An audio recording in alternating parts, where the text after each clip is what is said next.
Last year, our annual Catholic Arkansas Sharing Appeal, CASA, was conducted in the middle of the COVID-19 pandemic before vaccines had become available for most of us. We were all dealing with much uncertainty and taking extraordinary precautions to try to slow the spread of the disease so that our healthcare facilities would not be overwhelmed, and with special concern for the most vulnerable among us. I think this pandemic has been a wake-up call for many of us, gotten us to think about what is really important, and I thank you for how well you have responded. We are all in this together.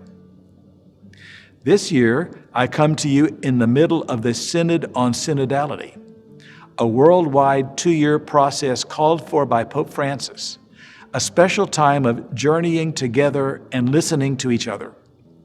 The goal of this Synod process is to become more inclusive under the guidance of the Holy Spirit as we look to our future as church. And Pope Francis has asked that we pay special attention to those on the margins whose concerns are often overlooked. This includes special listening to those who, for whatever reason, have distanced themselves from the life of the church. Maybe they have a hard time with church teaching, or feel abandoned, or have been hurt in some way. The Pope also wants to hear the voice and concerns of the average Catholic in the pews, which is you. Last year, despite the pandemic and the attendant financial uncertainty that many of us experienced, you were amazingly generous to our CASA appeal. And today I come before you to ask you to do the same again this year.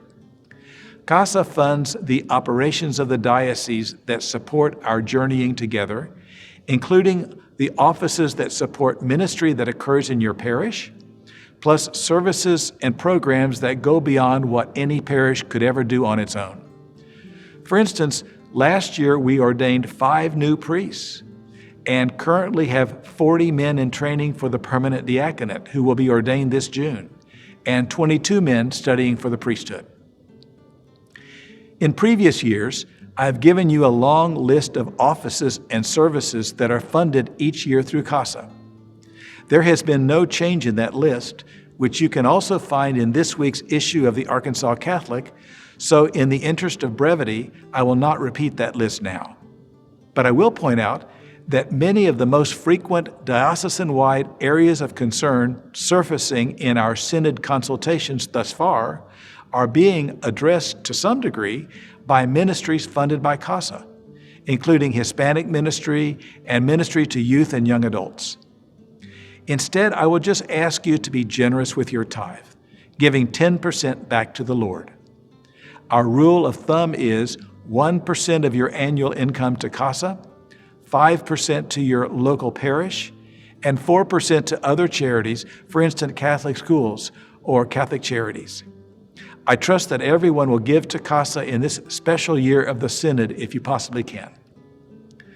Our lives are not yet what they were prior to the pandemic that began in 2020.